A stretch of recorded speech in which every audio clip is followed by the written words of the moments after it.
सगळ्या लाडक्या बहिणींचं स्वागत आहे आपल्या चॅनलवर आणि नवीन व्हिडिओवर। तर अजूनपर्यंत ज्या महिलांनी आपला चॅनल सबस्क्राइब नसेल केला तर करून घ्या, कारण तुम्हाला अशीच नवीन अपडेट डेली तुम्हाला बघायला भेटणार आहे आपल्या चॅनलवर।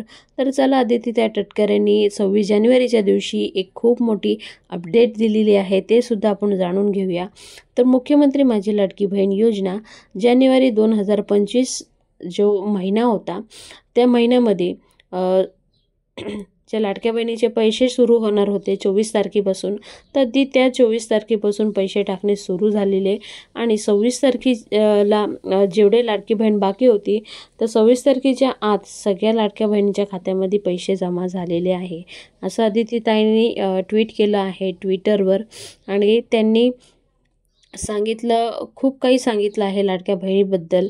आणि जे दुसरे पक्ष आहे ते सुद्धा खूप काही अफवा फैलवत आहे, तर त्या अफवांवर तुम्ही लक्ष देऊ नका, असं सुद्धा अदितीताई तटकरेंनी सांगितलं आहे।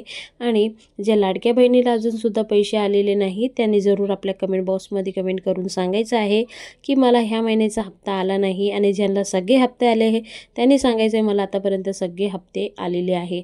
तर लाडक्या बहिणींच्या खात्यामध्ये आतापर्यंत 7वा हप्तासुद्धा पडून गेलेला आहे।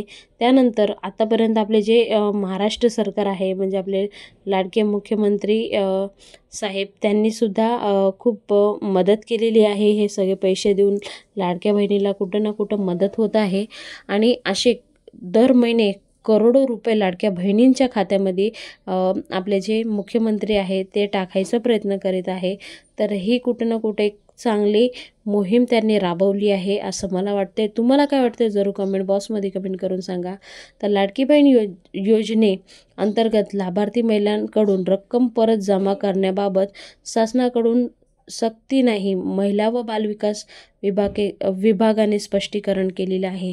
म्हणजे ज्या लाडक्या बहिणी अपात्र होत्या त्या लाडक्या बहिणींकडून पैसे घेणार नाही, असं महिला व बालविकास मंत्री अदितीताई तटकरे यांनी सांगितलं आहे। आणि ही बाबत ते प्रत्येक इंटरव्ह्यूमध्ये सांगत आलेले आहे। म्हणून लाडक्या बहिणीने अगर अपात्र असेल तर त्यांनी टेन्शन घ्यायची गरज नाही, तुमच्याकडून ती लोक पैसे वसूल करणार नाही, हे स्वतः अदितीताई तटकरेंनी सांगितलं आहे।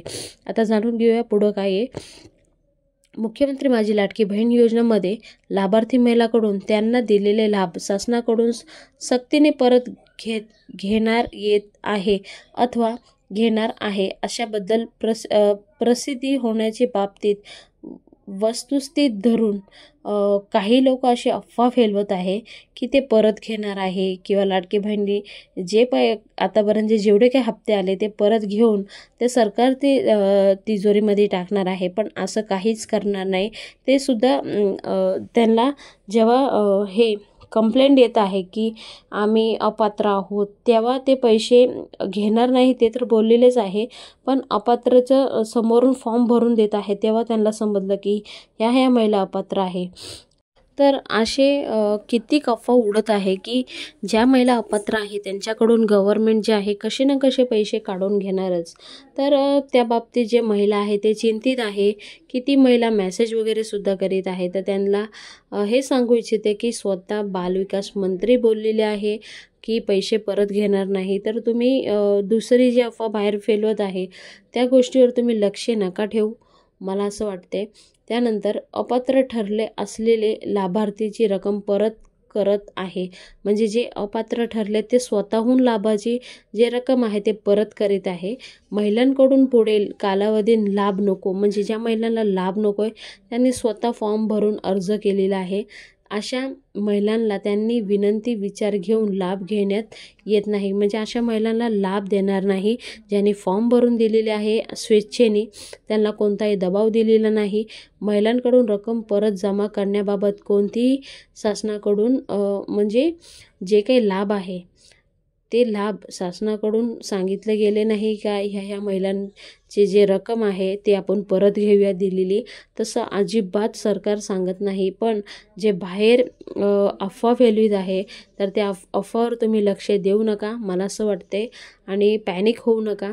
ज्या महिलांचे अजूनसुद्धा पैसे आलेले नाही त्या महिलांनी आपल्या कमेंट बॉक्समध्ये कमेंट करून सांगायचं आहे कोणता महिना मध्ये पैसे नाही आले किंवा 1 पण रुपये नाही आले, त्या महिलांनी कमेंट बॉक्समध्ये कमेंट करून सांगायचं आहे की मला हा हप्ता आला नाही, तो हप्ता नाही आला. आतापर्यंत आपल्या सरकारने मुख्यमंत्रींनी आपल्याला 7 हप्ते दिलेले आहे. तर आपली टोटल रक्कम किती होत आहे? 10,500. तर अशा महिलांना जे पैसे नाही आले त्या महिलांपर्यंत आपला व्हिडिओ पोहोचवायचा प्रयत्न करा. जेवढा होईल तेवढा शेअर करा आणि कमेंट बॉक्समध्ये कमेंट करून नक्की कळवा. तर असेच नवीन नवीन अपडेट आम्ही नक्की तुमच्यापर्यंत घेऊन येत राहू. त्यासाठी आपला चॅनल जो आहे तो सबस्क्राईब करून ठेवायचा आहे. पुन्हा भेटूया नवीन व्हिडिओ सांगते. तोपर्यंत बाय बाय. थँक्यू. जय हिंद, जय भारत, भारत माता की जय, वंदे मातरम. जय श्रीराम.